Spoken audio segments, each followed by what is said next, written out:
Welcome, everyone. A few housekeeping details before we get started. If you have questions, we encourage all participants to use the chat box throughout the program. Please rename yourself using your first and last name and preferred pronouns. Please remember to mute yourself unless asked by me to unmute. This program will be recorded. We hope that you enjoy this program as it has been in the works for over 4 months. Hello and welcome again. I am Crispin Delgado, Public Policy Director at Northern California Grantmakers and your moderator for this session, Democracy Delayed but Not Derailed. Thank you for joining us. January 6, 2021. Insurrectionists, mostly white nationalists, targeted their sights on the US Capitol. They claimed election fraud and were determined to disrupt the certification process that would officially call the election in favor of President Biden and Vice President Harris. Hundreds of rioters surrounded the Capitol with only a small fraction of guards protecting the building. The world looked on as extremists in the group powered through the physical barriers, climbed walls, broke down doors and windows to make their way inside the building. By the day's end, 5 people lost their life in this attempted coup. Although this was one day, its intent and effects would have broader and deeper implications. This was not about voter fraud, but rather it was really about voter turnout. This was an attempt to overthrow the 2020 election, an election that brought out a historic number of voters to the polls, including new voters, reactivated older voters, and people of color. And we saw community organizers, notably Stacey Abrams in Georgia, build strong coalitions that exemplified what power building efforts could accomplish in communities that historically have been silenced. This attempted coup was about silencing the Black votes. This was about silencing the Latinx votes. This was about silencing everything non-white. It was about reasserting the belief that this was their country and by default, their democracy. This was one day, but it meant so much more. And it served as a rally call for all nationalists to recalibrate their strategies in maintaining power. So many took this fight back to the states and are trying different strategies to prevent an election like that of 2020 from ever happening again. Since the insurrection, policymakers in 43 states have proposed over 250 new laws that clearly seek to suppress voting. We must act, but before doing so, we have to understand what is happening, why it's happening, and what can we as the philanthropic sector do about it. I'm excited for our group of speakers today that can push our thinking. It is an amazing all-star cast. We have Eric Ward, Steve Phillips, Dimple Abijadani, and Kathy Chong. Luckily for us, they will help us better understand not only how the nationalist movement fits into our democracy and how it's experienced by communities of color, but we'll also share ways that we as a sector can step up. I want to give you an overview of the program. I will introduce our first 2 speakers momentarily, Eric and Steve. After their presentations, we will transition to our funder perspective with Dimple and Kathy. At that time, I will introduce them both. We will respond to burning clarification questions as they come up, but hope to hold the questions until the end to ensure we stay on time. I do, again, strongly encourage you to use the chat function to ask questions throughout the presentation. So now I'll introduce Eric and Steve. So Eric Ward is a nationally recognized expert on the relationship between authoritarian movements, hate violence, and preserving inclusive democracy. In his 30-plus year civil rights career, he has worked with community groups, government and business leaders, human rights advocates, and philanthropy as an organizer, director, program officer, consultant, and board member. The recipient of the Peabody Facebook Futures Media Award, Eric's widely quoted writings and speeches are credited with the key narrative shifts. He currently serves as executive director of Western States Center is a senior fellow with the Southern Poverty Law Center and Race Forward, and a co-chair for the Proteus Fund. Following Eric, we will hear from Steve. Steve Phillips is the host of Democracy in Color with Steve Phillips, a color-conscious podcast on politics. He is also the founder of Democracy in Color, a political media organization dedicated to race, politics, and the multicultural progressive New American Majority. He is author of the New York Times and Washington Post best-selling Brown is the New White: How the Demographic Revolution Has Created a New American Majority. So please join me in welcoming Eric. Thank you so much, Chris. It's such a pleasure to be with you. And I'm just checking to make sure I'm off mute. I want to help folks understand a few things. The threat of white nationalism to our democracy and what it means for philanthropy. And finally, where do we go, particularly over the next year and a half? This is not just an intellectual exercise for me. My next door neighbor is a adherent of QAnon. Two doors down are two siblings who are very active in the alt-right Proud Boy movement. And less than 6 blocks from my house are hardcore neo-Nazis. That is the makeup in Portland, Oregon, and in much of the West. All to say, it's important for us to understand, even before we begin, we must dispense with the notion that white nationalism is an aberration, or that it is a subculture, or that it's merely a criminal problem. In truth, the white nationalist movement is a social movement, and it is a social movement that has been in existence since the civil rights movement. Ironically, the white nationalist movement can best be understood as a backlash to 75 years of civil rights gains. In the 1960s, until the 1960s, white supremacy was the uncontested rule of law in this country. And the insurrection that we experienced on January 6th started back in the 1960s, when African Americans came together largely in the South with their allies and contested white supremacy, overthrowing it as the rule of law. Look, I'm not here to say white supremacy doesn't exist anymore. That's ludicrous. The system of white supremacy, both historic and present day, clearly impacts my life and the life of communities of color and everyone else each and every day. What I'm trying to help us understand is that white supremacy was challenged as the only lens upon which we could understand society, understand economy, understand politics. It was challenged by the notion of inclusive democracy, people-centered, accountable, and transparent government.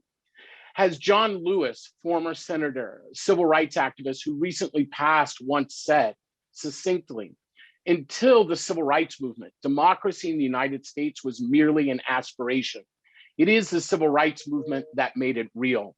But look, no good deed goes unpunished, and no good deed is left unresponded to.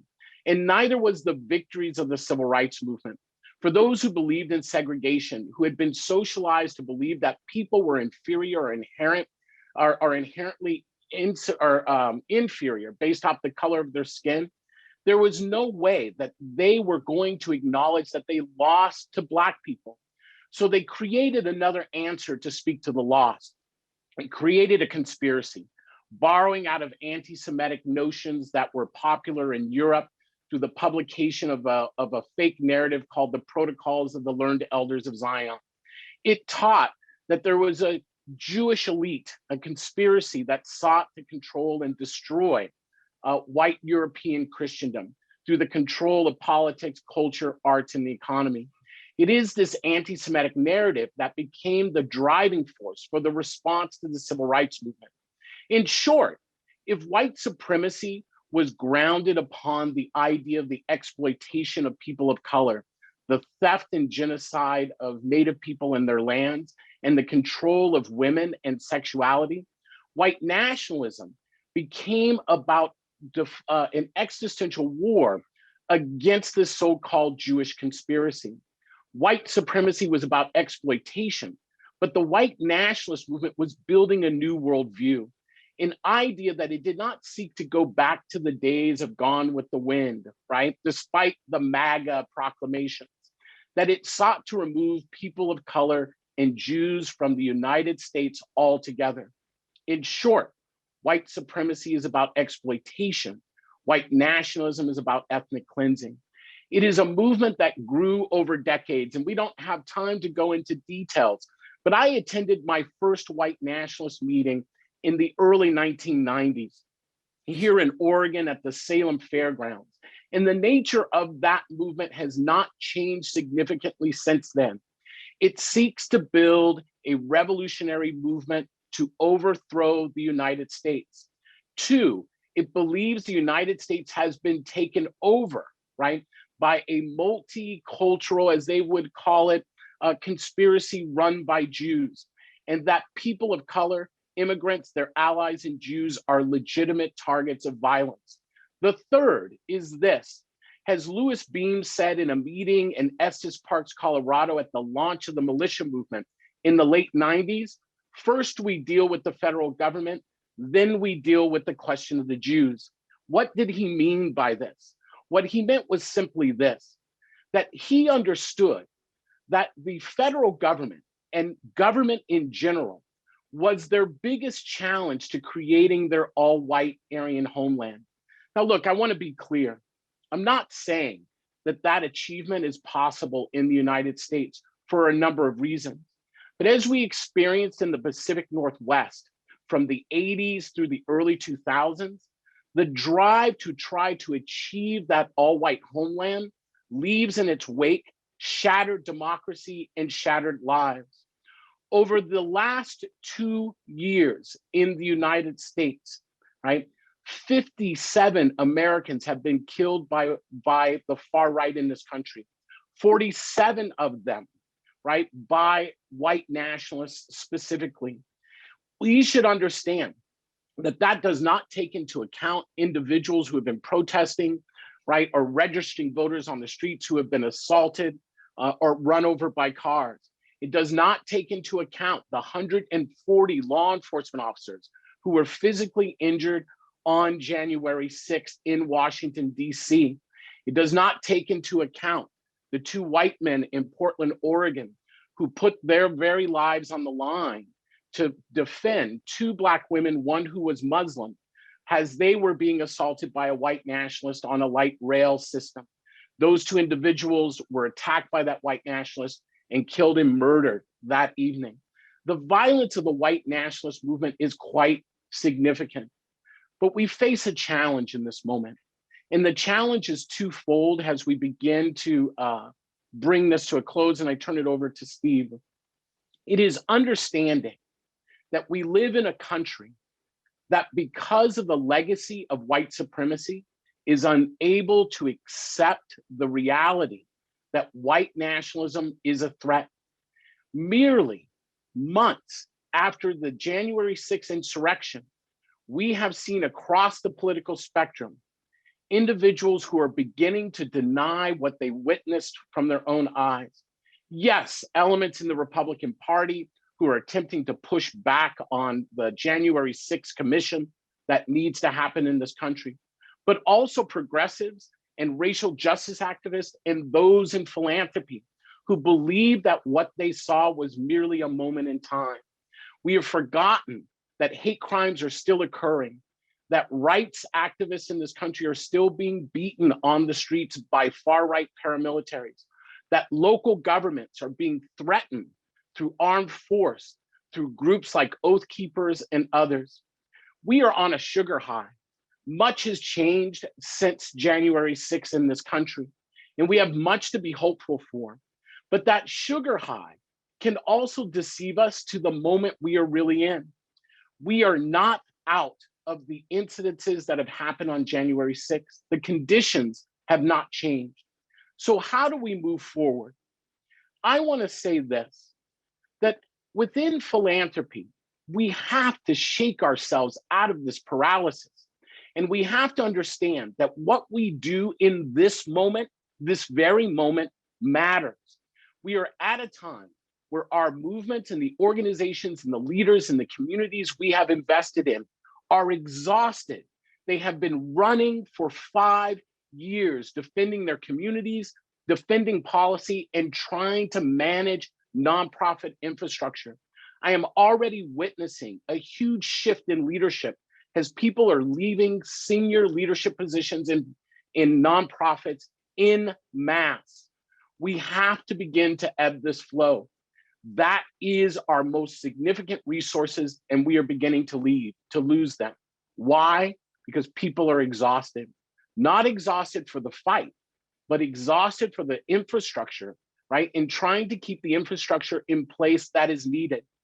As a philanthropist and a person who's on the receiving end of philanthropy, I'm already witnessing foundations beginning to back off, right, on the general support and long-term ARC funding that they had been discussing.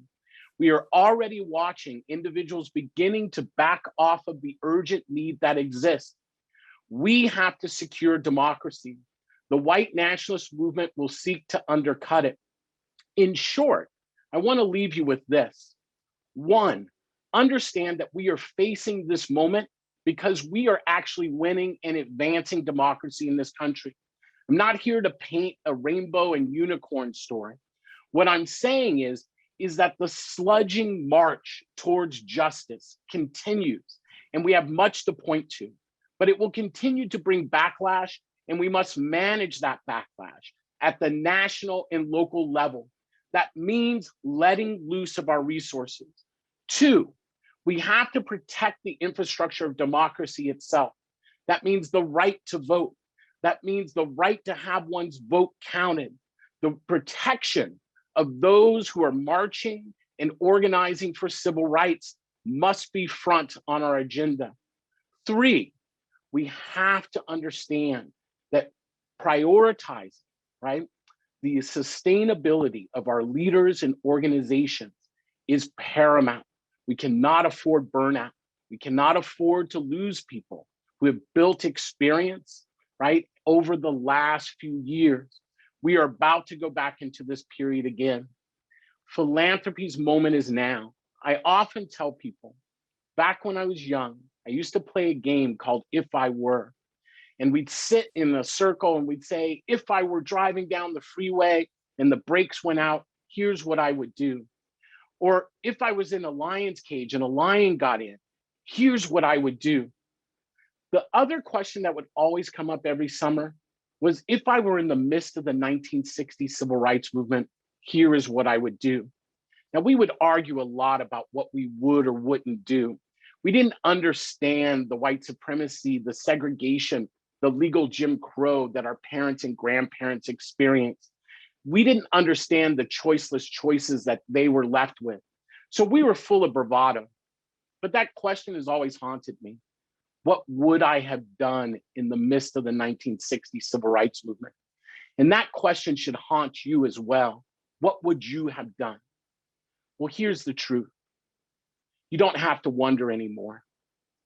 Whatever it is you would have done in the 1960s civil rights movement is whatever you will do when you leave this panel today. Make it count, philanthropy. We need to stop sitting on our money for some future day. That day is here, and our groups and our leaders are deserving of our support. They need us to show up. We are not neutral parties in this moment. There is no neutrality. And we should understand that if the folks we invest in, the communities each and every day, cannot resist this rise to authoritarianism, philanthropy will be next, just as it was in China, in India, and in Russia. Authoritarians will not leave you on the sidelines and humor you. They will dismantle the philanthropic process in this country because they know it blocks their advance. So look, we are ready. We're ready to stage dive and be caught in the crowd to do this work. But we need you to build the stage, and we need you to guarantee that that stage will be there, not just for a year, but for the years that will come. We have lost hundreds of Americans over the last 10 years to the far right. Between the time of Nelson Mandela's release and the passage of the South African Constitution, over 40,000 South Africans were killed in sectarian violence and hate crimes. We should learn those lessons, and we should learn that early investment in the struggle that is coming is the most important thing we can be doing in this moment. And we do that not just by being reactive to the white nationalist movement, though that is important. We continue to invest in the very things that bring about the backlash. Our goal is not to remove the tension. The goal is to feed and guide and manage the tension so that we can all move forward to the country we want to be. That's the work ahead of us if we are courageous enough to step up. Do it. History will judge you. Thank you. We'll now hand it over to Steve. Thank you, Eric. Thank you so much, Eric, for your remarks, your vision, your leadership over all these years. Eric and I interacted when he was at Ford and back in New York, and with his opening, I am wondering, is he rethinking that having moved down the street from the nationalists and out of New York? But there is that reality. So I want to share a little bit. So I'm working actually on a second book that is titled "How We Win the Civil War." And it started out as a theoretical construct about the Civil War never ended, the South kept fighting, and then to try to explain, conceptually how what's happening in the U.S. and U.S. politics today. And then people carrying the Confederate flag stormed the U.S. Capitol and tried to stop democracy. It's like, well, it's not so theoretical anymore. So I want to share a couple of themes from that to frame up this moment that we're in. And a lot of it actually builds upon what Eric was just talking about, in that the fundamental premise, right, being that the Confederates and their successors never stopped fighting. And most dramatically, and it's fascinating when you look back at history and things that you think you thought you knew. Obviously, everybody knows Lincoln was assassinated, but I didn't even fully appreciate why he was assassinated and when he was assassinated. 5 days after the surrender at Appomattox of the Confederates is when he was assassinated. John Wilkes Booth heard a speech with him talking about Blacks voting, and he is quoted as saying, "That means nigger citizenship." That's the last speech he'll ever give. And so from 5 days after surrendering to taking over the Capitol on January 6th, there's been a long-standing, unending resistance. And it's been a bipartisan resistance. I have a piece I've just submitted to the New York Times to see what they'll run it around the party, because there's all this talk now about all the Republicans and they're undermining democracy, and this is the threat to democracy and what a new departure this is. And what I argue is that the party that has been the home of white racial fear and resentment has never cared about democracy and has always been willing to destroy the country in order to preserve the racial privilege and power that they had. Most dramatically, the Civil War. Civil War started after the election of 1860, where they didn't like the outcome. And so rather than run to courts the way that Trump did, they seceded from the Union specifically, and they formed the Confederacy before even Lincoln's inauguration. And so that's obviously the most dramatic. But in terms of to this moment, you've had these consistent Confederate playbook. So there's multiple parts, but two of the core parts. One is the piece of silently sanctioning terrorism, and not always so silently. And a lot of what Eric was talking about was the white nationalism, the white terror within this country. I only just found out a few weeks ago that the oath of office that all Congress people take, where they say to protect the U.S. against all enemies, foreign and domestic, that the domestic part relates to the Confederates. And that after the Civil War, they wanted to make sure that people were not going to be allied and have allegiance to the Confederacy. And we still take that oath of office today. In the 20s, both the Democratic and the Republican convention, neither party could muster the votes to pass a resolution condemning the Ku Klux Klan. So this notion of sanctions, so you take that to then having the President of the United States being asked about the Proud Boys and saying, stand back and stand by. There's an unbroken chain. The other part of what the Confederate playbook has been to ruthlessly rewrite the rules. And so at every point in time where they have somewhat of a setback, they immediately respond by trying to rewrite the rules. Most large scale originally after Reconstruction. And in case I forget, there is a lesson here in terms of the abandonment of the commitment to equality that led to Reconstruction being abandoned. And I think that's an important point in terms of applying at this point in history, this point in time. There was this phrase that one of the Northern supporters said about that people have Negro on the brain. And so there was a fatigue about pushing equality that led the South to be able to take control again. And as soon as they took control again, they rewrote the rules. And so there's a book, Carol Anderson has One Person, No Vote, where she lays out the range of things that were done when they rewrote the constitutions in the 1890s. And that you had, that's where you got at-large elections, but more importantly, the literacy test, grandfather clauses, poll taxes, all those things were put in place, and put in place in a race neutral fashion, because we just had the 15th Amendment saying you can't be race specific in your voter suppression. But there was a Virginia state legislator who was asked why they're doing all these different things. And he says, Carter Glass, is that these are designed to eliminate the darky as a political factor within 5 years. And so there's a very specific approach, and it worked. For you take that plus the terrorism of lynching people, keeping away, the numbers of people of color who voted dropped dramatically. And then the South in particular, and by extension, to the extent that's still part of America, became undemocratic in terms of who could actually participate.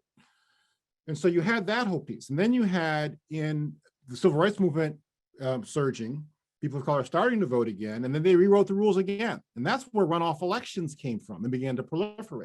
It was in the 1950s and early 1960s, and particularly in a height of irony, Grover Norquist was a state legislator in Georgia who came up with the runoff elections because he had run an election with multiple people, multiple whites had split the vote, the unified black vote, this person came in first, the person who came in first then won. He's like, I'm not going to have that again, where you have the person coming in first winning. We'll have a runoff so the white vote can reconsolidate and then defeat people of color. That's where the runoff elections came from. And I am working with this phrase about Grover Norquist never intended for Verlene Warnock's son to become a senator. Because that's exactly what happened in November. Is there's a multi-candidate field in the Senate election. The African-American who successor in the pulpit to Martin Luther King won that race, got the most votes of anybody, but then they were like, no, we're going to have a runoff election to try to reconsolidate. And that was designed to prevent someone from like Warnock getting elected. And it took, and I tried to fundraise for Warnock, scrimping and scraping to try to put together a $30,000 fundraiser for him in June. Raised $90 million in November and December, but that's what it took to overcome that level of obstacle and that level of attack. So, and this is what so there's that piece of it. So this is what I mean by this has been a bipartisan objective. And so when LBJ embraced the civil rights movement, gives this national speech saying, we shall overcome, whites in the South who had always voted Democratic felt abandoned and wanted to find a new home.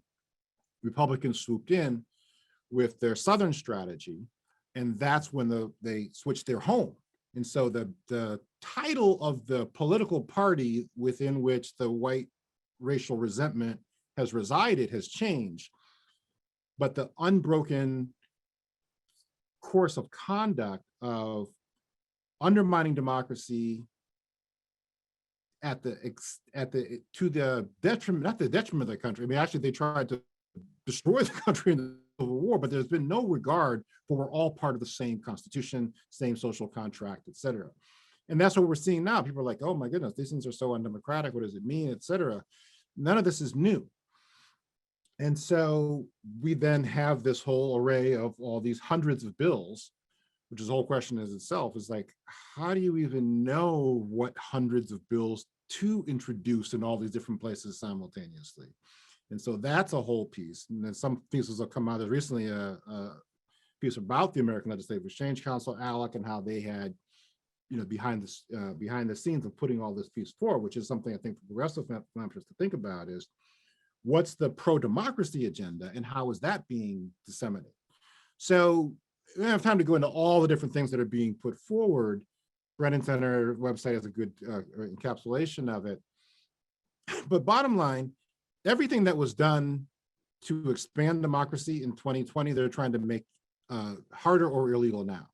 So drop boxes. And so they're trying to either make it impossible to have drop boxes or dramatically limit the number of them that are there. Zuckerberg moved $400 million to local election officials so they could staff up, so they could run an election in the context of a pandemic and be able to have a fair functioning. So now they're banning taking outside money.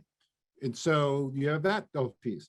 But absentee ballots, absentee voting used to be the preferred vehicle of the conservatives, but then now it's actually become, it was used by the people of color, and they're like, well, now we're going to restrict absentee voting. So there was very targeted efforts in this regard. So say all that to say, but the other, I would just say, leave you with two things, I think, in terms of there's been an unbroken history of assault on voter participation. But we also have lessons around what has worked to expand democracy. And so, well, one is this piece around the role of the federal government to counter local voter suppression. I mean, the Justice Department itself was created specifically to counter voter suppression, the Klan, et cetera. And this is the moment where we're in now. Are we going to have legislation within this country that provides the tools and the protections to implement the 15th Amendment of this country? And so there is a role around educating people, et cetera, around educating the public to impact public policy and impact the public policy makers. And then just the last 2 points I make is, one is that this point Eric was saying about investing in the people, expanding democracy. Right? My wife and I were actually the first grant to Stacey Abrams in 2014 when she was creating the New Georgia Project. The expansion of democracy that was done, much of that, largely on the C3 dime, is about having more people participate, has made everything else possible that's happening with the $2 trillion pandemic relief, and all of these different things flow from the fact that there were early investments and sustained investments in the people expanding democracy in the critical places where there are large concentrations of people of color and where the voter suppression is taking place. And then lastly, I would just leave it with this thought about much of the voter suppression is designed, for one, to take place under the cover of darkness and out of the public view. And so that people cannot participate. You try to cut off this piece, cut off the Dropbox, cut off this. I keep thinking that we could leapfrog the voter suppression by having a national crusade for democracy for everybody to vote, utilizing every fully pulpit platform that we have, all these 100 corporations that are saying they want to do stuff, all the different people who are in philanthropy. You could have a competition around states in terms of who's going to actually have the highest voter turnout. Those of us in California, when that ballot measure that was going to rein in Uber and them, every time I ordered Postmates, something popped up on my app saying vote against this ballot measure. Why did something pop up saying here's how you actually vote? Right, utilizing all these platforms. Every Amazon package could have an 800 number. Here's how you actually vote. So this crusade idea of brown democracy, I feel, is a way that we can look at leapfrogging much of the suppression. And I do think there's a critical role for philanthropy to play in that regard. And it's the last thing to say is kind of keying off what Eric was saying about the tenacity of the struggle. It was the weakening of resolve, both in the 1860s and in the 1960s, that led us to have these backflashes. And that this is a critical moment, although that we have preserved democracy and forestalled fascism, was by a very narrow margin. They're trying to roll it all back. So the level of intensity and urgency, I would argue that the 2020s are going to be this level of struggle. And so we can't take too much time to step back in 2021, because this whole decade is going to be a major struggle. But it is possible, and what we can get from it can actually be great, very significant. And that's what we saw with, because we had the full democracy in Georgia, all this other stuff is possible. That's just a taste. If we expand democracy, the whole progressive agenda becomes possible for the next several years. Great, thank you. I am now going to hand it over to Dimple and Kathy, who will share funder perspective with us. I want to share their bios first. Dimple Abishandani is the executive director of the General Service Foundation, a private family foundation that supports organizations building power at the intersection of racial, gender, and economic justice. Dimple joined the General Service Foundation in 2015, bringing almost 2 decades of experience advancing social justice as a lawyer, funder, and educator. Prior to joining GSF, Dimple was the executive director of the Felton Henderson Center for Social Justice at UC Berkeley School of Law. Dimple currently serves on the board of grantmakers concerned with immigrant and refugees and Northern California grantmakers. We will also hear from Kathy Cha. Kathy is president of the Evelyn and Walter Haas Jr. Fund. Under her leadership, the fund is exploring innovative approaches to advancing equity, equality, and justice so every person has opportunities to thrive and to live life and dignity with dignity and hope. Kathy's work is driven by a career-long commitment to improving the lives of aspiring communities facing discrimination and poverty. Her collaboration-focused approach with funders, movements, nonprofits, and the government has helped spark wide-ranging social impact, including California's rise to the top among states in advancing pro-immigrant policies. So I will hand it over to Dimple to kick us off. Great, thank you so much. I'm really happy to be with you all in this conversation.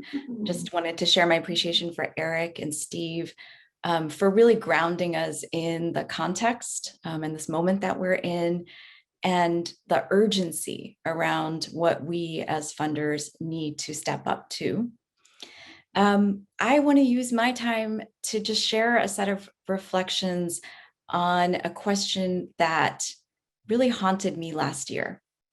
So I'm going to take us back to 2020. I know none of us want to go there. And it's probably an understatement to say that there were some really unexpected and weird things that happened last year, right?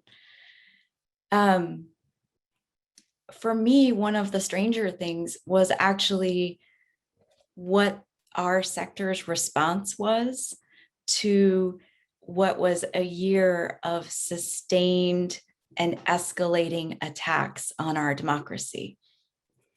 So think back to last summer. Think about where you were when you heard about a federal policy of removing mailboxes during a pandemic when voting by mail was going to be one of the only ways that people could safely vote, right? We heard responses to that and many, many other similar types of actions that were being taken by our government with the explicit intention and purpose of making it difficult to vote. We heard really vocal responses from most industries and sectors in our country. You know, I remember every day being shocked about which head of which CEO at which corporation was finding their voice and speaking out, right? And the part that stayed with me was the silence in philanthropy. Go back and take a look at our industry journals, right? Look at the Chronicle of Philanthropy. Look at Inside Philanthropy.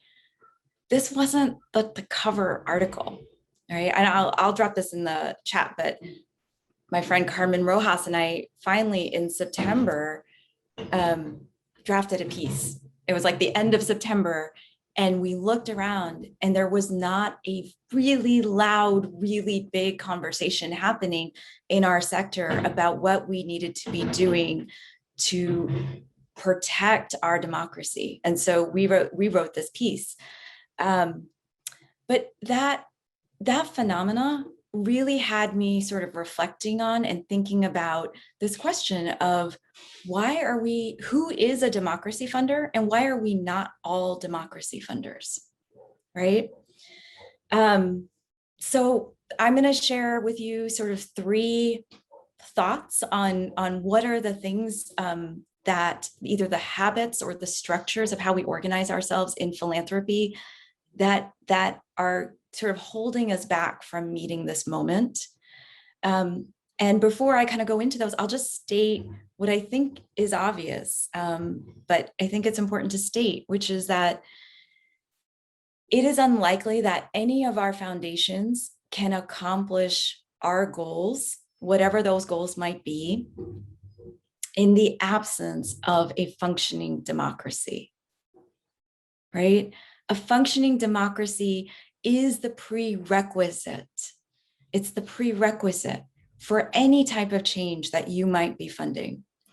And so that's what brings me to this question of, well, then aren't we all democracy funders? So I think one of the barriers that we saw last year in terms of our sector's response or lack of response was this philanthropic default that we have of organizing our institutions in terms of issue silos, right? And so as funders, we often struggle to connect the dots and to see the connections between complex systems. And instead, we sort of organize ourselves with sort of racial justice over here and gender justice over there. And then we're sort of baffled about how to fund women of color, right? And so there's something similar that happened with democracy. And I can remember one moment last year where this really hit me. In September of 2020, there was finally a gathering of democracy funders to do a series of sort of scenario planning exercises around the rising authoritarianism we were seeing and some of the scenarios that actually did end up happening, right? There were less than 40 funders that were invited to that. I mean, think about the size of our sector. But almost every funder that was invited to that was a funder that had an explicit program that was called a democracy program. And so my offering is that we have to figure out how to move beyond just seeing ourselves in these siloed ways. And we have to really start being able to fund the things that are kind of the root, either root causes or the foundation of what we're trying to do. So a second barrier that I think we saw last year and that I think we carry into this time is kind of an overly cautious, overbroad reading of what we as private foundations can do, right? So there's the culture of philanthropy, especially I would say in social justice philanthropy, is a real sort of wanting to stay as far away from crossing the lines. And often we don't get really into the legal nitty-gritty details of what we can do and what we can't do. And this is a time where it's really important to do that because there's so much we can do. And Kathy's going to talk about many of the things that we can do and that she's been doing. But I think it's really important for us to understand that defending our democracy is not partisan.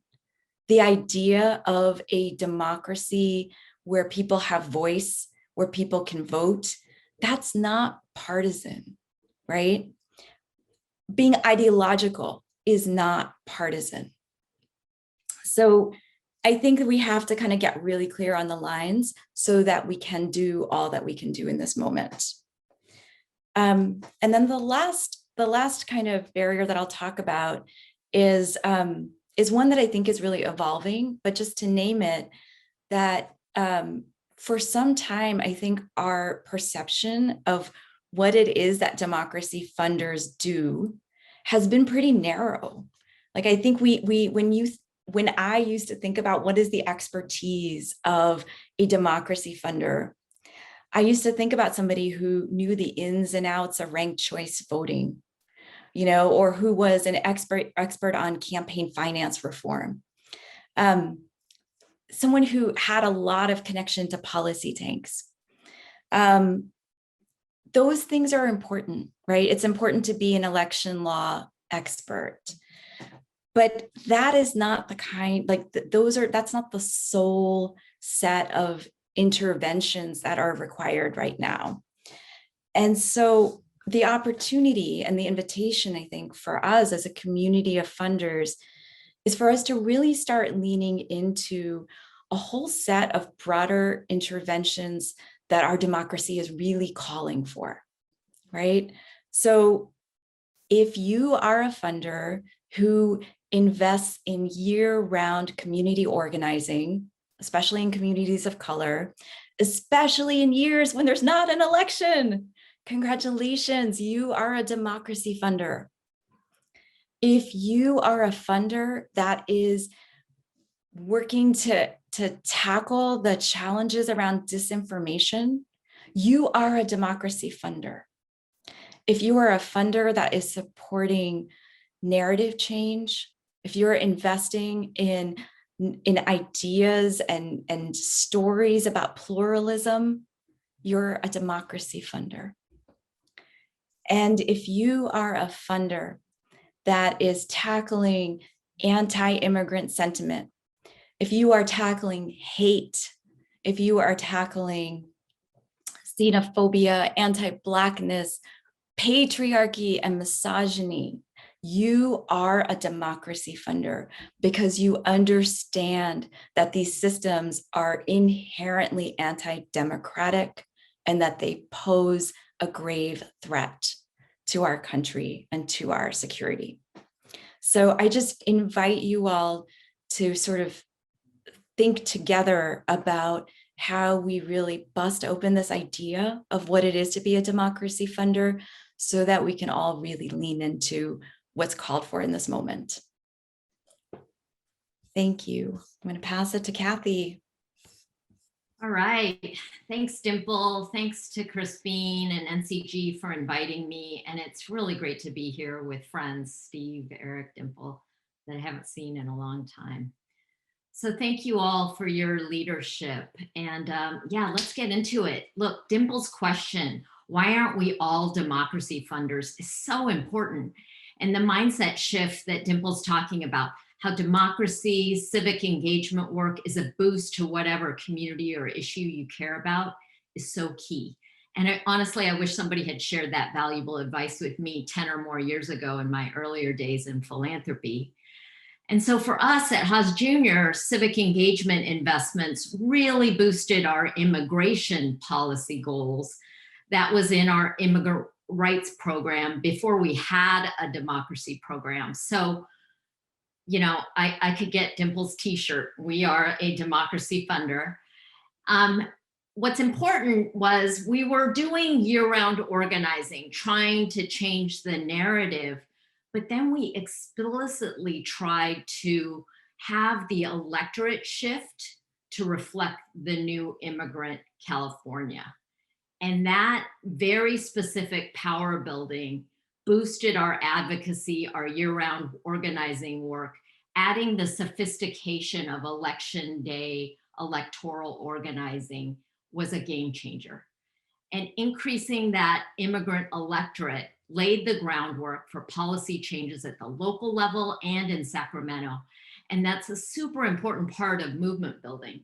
So fast forward, California is now the most pro-immigrant state in the country, with dozens of pro-immigrant pieces of legislation, hundreds of millions of dollars of public investments.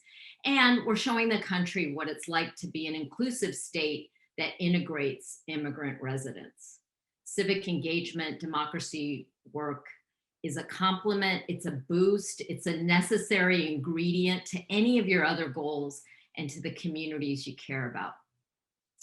So I want to lift up 3 specific opportunities for philanthropy that are timely, that are responsive to this moment, and could be very impactful investments. First of all, voter turnout. And even though California has done a good job of removing barriers to voting, and we don't have the egregious suppression happening in different parts of the country, like Steve talked about, but we still have problems. And so unlike what Georgia's trying to do, it will never be illegal to give a voter a bottle of water while waiting in line to vote in California. Yet I want to be really clear, we have persistent gaps in voting here. And that's another part of the sugar high that Eric talked about. We think we're doing better in our home state than we really are. And I don't know who lives 6 blocks away from us, so maybe it's not so different than Eric's neighbors either. Let me just give you a few statistics to give you a sense of where California is. California ranked 37th in voter registration in 2020, 37th. We were 49th in 2016. Okay, so a little bit of improvement there, but nothing to write home about. We ranked 33rd in voter turnout in 2020. So registration and participation gaps between white voters and Black, Latino, Asians are very persistent. And early data shows that those gaps may have even increased in 2020. So more than 7.3 million eligible voters in California did not participate in November. 7.3 million people not participating in one of the most consequential elections of our lifetime. So there continue to be these structural barriers to voting as well. Registration rates are improving, but we still have 3 million unregistered eligible voters. Huge changes to California elections are happening, like the Voters' Choice Act, mail elections, but funding isn't being provided for education and outreach to voters, especially the low-income voters of color that all of us care about. Millions of Californians have a primary language other than English and don't get the materials or assistance that they need in their language. And you'd be surprised that Orange County's registrar does a better job of making voting accessible to low-income voters of color than Alameda County's. And here are a couple of things that happened this past election. Late drop boxes, a failure to meet language access requirements and offer translated materials, untrained poll workers that were calling the registrar's office with questions that never got answered, and 100 residents that tried to vote and left a polling place with their ballots in hand, and that polling place was Mills College in Oakland. Those were all stories from Alameda County this past election, not some red state across the country, Alameda County. And so there is work to be done right here in our backyard. And we need community organizers, engaging folks year-round as trusted partners, solving community problems that change people's lives, and then upping turnout at election time. We need to figure out how to reach younger voters of color with messages and in ways that are compelling, digital, etc. So voter turnout is the first. Second, leadership. We all want a representative democracy. We know that there are impressive community leaders across the state that are ready to lead. But in order to have a more representative democracy, we really need to pave those pathways for those leaders, remove barriers so that more community leaders can take decision-making positions in public, judicial, nonprofit leadership. And just a quick example, about 40% of the state is Latino now, but only 22% of the seats in the legislature are held by Latinos or Latinas. Only 11% of the state's appellate and trial judges are Latino or Latina. We also need leaders who share our values and lead in ways that are accountable to our communities. Third, redistricting. Now that the census has been complete, the lines of power are going to be drawn, and these will be in place for a decade. Hundreds of local jurisdictions will be drawn in California. Hundreds of jurisdictions are redrawing for the first time after converting to districts, thanks to the California Voting Rights Act.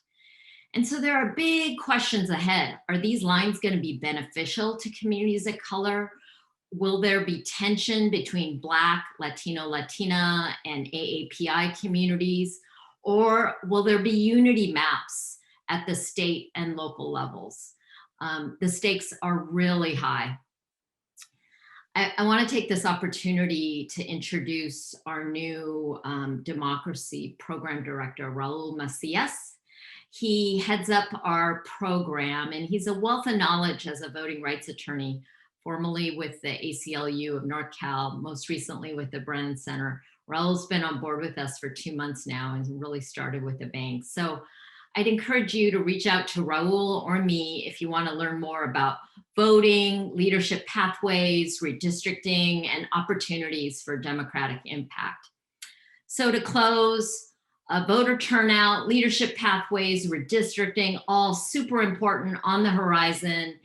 And civic engagement, democracy are a necessary enhancement to any of your program work. And there's tons to do right here in our backyard in California, in Alameda County and around Northern California. And I just wanna, drum in Eric's important words. Make it count, philanthropy. That should be our hashtag. I'll turn it back to you, Crispin. Thank you. Thank you so much to all 4 speakers. This was great. I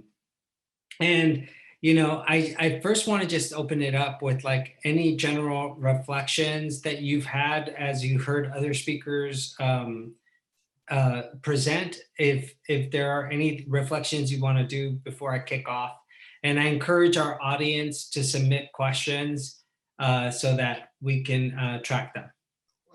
I will echo the point that Kathy was talking about in terms of the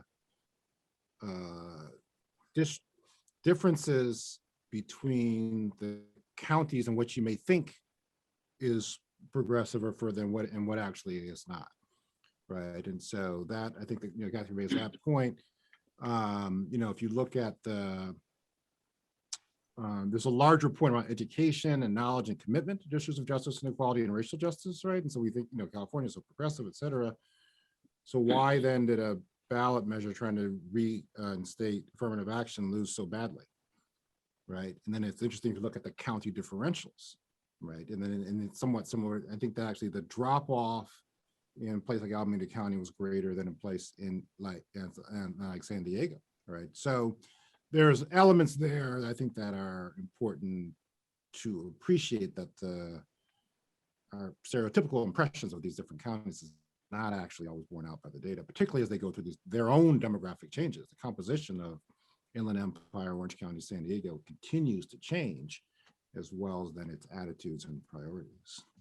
Yeah, I think of this, I think that's right. I'm thinking of about, it must have been almost 4 years ago.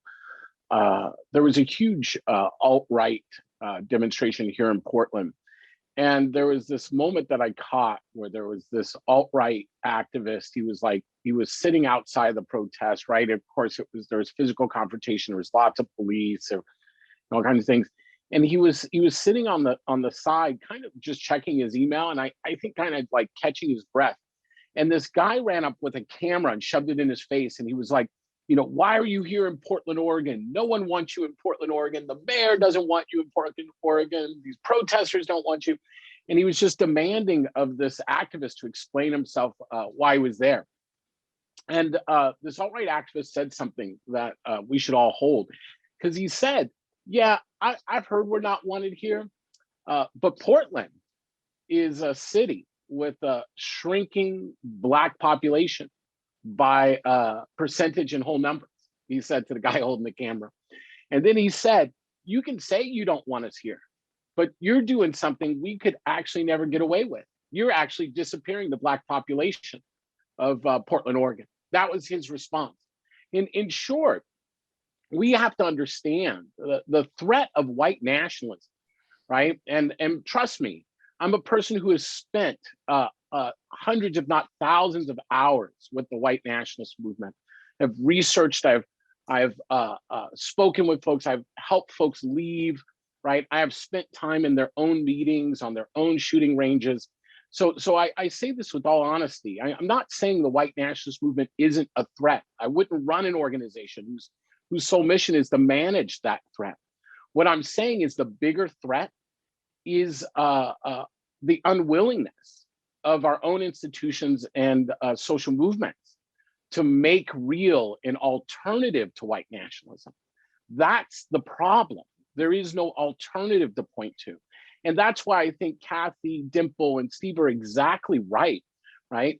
It's not an either or equation that we are faced with in philanthropy, right? This is not about where we take our 5% and how we dole it out. It's time, we have to move beyond the scarcity model, right? Or we're not gonna have a democracy to fund.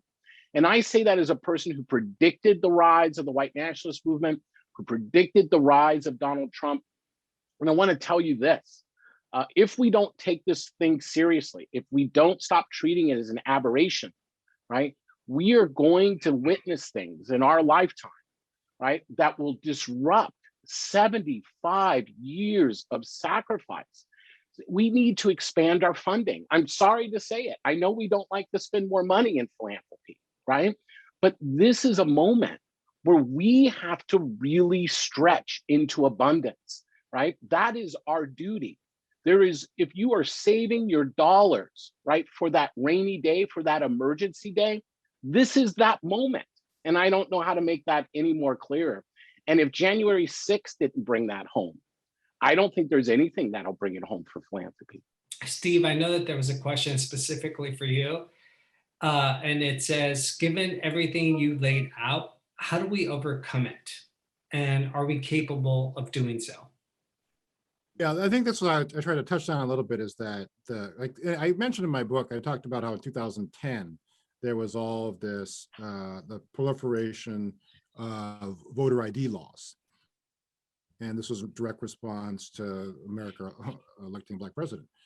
And a lot of the movement was focused on fighting the voter ID laws, litigation against it, et cetera. And somebody had raised, actually Cindy Maxton right now runs the Donors of Color Network. She was involved in that work. And she was like, well, maybe we should be spending that time, energy, and resources trying to give people IDs, right? So in terms of like thinking about trying to leapfrog the specifics of their attacks. And so that's where I'm coming back to this piece around this crusade for democracy piece, right? So in San Diego, Andrea Guerrero runs Alliance San Diego, and a lot of work to expand civic participation down there. She talks about how in Mexico, it is the law that the government has to run ads promoting the upcoming election, letting people know when it is and putting it in the public consciousness. It's not the law in San Diego. And so San Diegans who are on the border get these ads about the election in Mexico, but they don't get ads about the election in San Diego. So that's the kind of thing that I think is something that philanthropy can do, is that we can push for there to be full democratic participation and to really make that a cause in every different platform. So people, as somebody has talked about trying to get college campuses to have competitions around voter turnout, who can have higher voter turnout. So can you do things like that, that incentivize and really drive voter participation as a cultural leap? And I think that's a way to potentially leapfrog some of the specific voter suppression measures that they're trying to advance. This next question is for Kathy and Dimple. The message is clear around that question of why are we not all democracy funders? What advice would you give to funders that are interested in plugging into democracy funding more directly? Well, I think this trend is starting to happen. So I've noticed in the last couple of census cycles that funders have added census to whatever else that they are doing because they understand the stakes are so high, both in terms of representation as well as federal funding.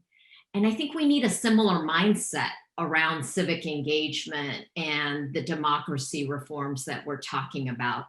Add it on to whatever issue or population that you're working on. If you are an organizer, why don't you do get out the vote organizing? You know, if you are engaging communities, why aren't you helping to build a culture of civic engagement and voting in the way that Steve's talking about, you know? So I think for all of us, taking a few steps further, building on what we're doing with a mindset that we just can't be complacent about this anymore. I mean, I think what Steve and Eric have done well today in terms of setting up this context is we're not surprised about what's happening. We just were asleep and wanting to ignore who was next door, what was Alameda County's registrars doing, you know, everything. And we just can't do that anymore. And what does it mean for us to lean into it? And from wherever you are in philanthropy, take a few steps, take 10 steps if you can, and just add it to whatever you're doing. Yeah, I would definitely echo that last point about wherever you are, you can bring this in to what you're doing. I go back to this idea of how in philanthropy we tend to kind of pick our boxes and our silos. And I think that is a particularly like loaded and dangerous habit right now. I'll just quickly share a story. So, earlier in my career, I ran a donor collaborative Rise Together fund at Proteus. I know Eric from that time. We worked on issues of Islamophobia. We funded grassroots organizations that were pushing back on Islamophobia. And, I would have this experience over and over when I would go out and try to bring new donors into that fund, where people would say, well, I'm not a Muslim funder, or I would talk to the democracy funders and they would be like, well, but this isn't really we're democracy funders. In 2010, there were 24 states in this country that had some version of a law or a ballot measure to ban Sharia law, right? The democracy funders weren't paying attention to it. The racial justice funders weren't paying attention to it. Donald Trump was paying attention to it, right? And he noticed that in November of 2010, in Oklahoma, over 70% of voters came out to vote for a constitutional amendment to ban the use of Sharia law in state courts in Oklahoma. This was not a real problem in Oklahoma at that time, but he was watching that. And it wasn't an accident that in 2015, when he announced that he was running, in the same moment, he said, if I become president, I'm going to have a Muslim ban, right? But still, so many funders couldn't see that as their issue. They couldn't see the connections. And so we can't afford to have these like fictional kind of, this is only what I do right here. And if it doesn't fit into my box, then it's not my problem. We cannot fund like that. We have to fund from a place of understanding the connections, understanding the urgency, and we have to fund from a place of solidarity, right? If anyone's voice in our democracy is being silenced, then we're all in trouble. And so that sounds abstract, but I invite you to take those principles and think about in your own institution, what does that look like? We have about 5 minutes left before we will get booted out, and I am the last person between this session and lunch and a break. So I don't like to be in that position. And so I just want to do a quick round of just like any final comments before we close out. I can get us started. Like, Great. just so this, Eric's invitation for us to kind of fund from a place of abundance, I would just lift that up, and I would sort of add to it that we need to, in our institutions, be talking about this as a really decisive, critical, consequential time, and not think of it as sort of a one-year thing. Everyone who increased our payout in 2020, congratulations. But it's still significant today, right? So our board increased our payout last year to 10%. And last year they made that commitment for 4 years. And I invite others to think about, this is not like stuff we're going to solve this year, but we need to make commitments that show that we understand that this is the time that we have to really solve these issues. The grand historical sweep to 3 very specific things I will actually leave people with. So in terms of trying to manifest becoming a democracy funder. So why there, or could we have a engagement coordinator or a position that's funded to do that for every faith-based that's out there, right? So that you can pay, so that each faith-based institution runs its list against the voter file, sees who's registered to vote, make sure everybody gets registered and everybody turns out in a dedicated position to actually do that. Can we have a similar type of position on campuses, as many campuses as actually possible? Run these lists against the voter file, make sure everybody's registered, everybody knows how to vote, everybody actually gets out and votes. Potentially this competition idea, or even awards, right? You can have some kind of award for the campus that has the greatest voter turnout, or the camp, something like that. And then lastly, I put into the chat this Lisa Garcia-Bedoya from Berkeley has this concept of the civic web. It has to do with hiring a dedicated staff person. So do the groups that are funded have a dedicated person who's focused on civic engagement? And then through that model, they work their networks, their neighborhoods, and expand out, getting more people to actually vote in a way that leverages an investment. So I think those are 3 specific types of philanthropic investments that could expand democracy: the faith institutions, on the campuses, and in the nonprofit groups, building on that civic web concept. Great, thank you. And I know we have 2 minutes left. There is a survey in the chat that we're encouraging folks that if you have a minute, you could fill it out. We'd love to hear your feedback. Kathy or Eric, quick comments for us. Yeah, I would just share with folks to remember this is happening because we are winning, right? We are creative, we are dynamic, right? And we are movements that seek to align the country and move it forward together. So don't despair.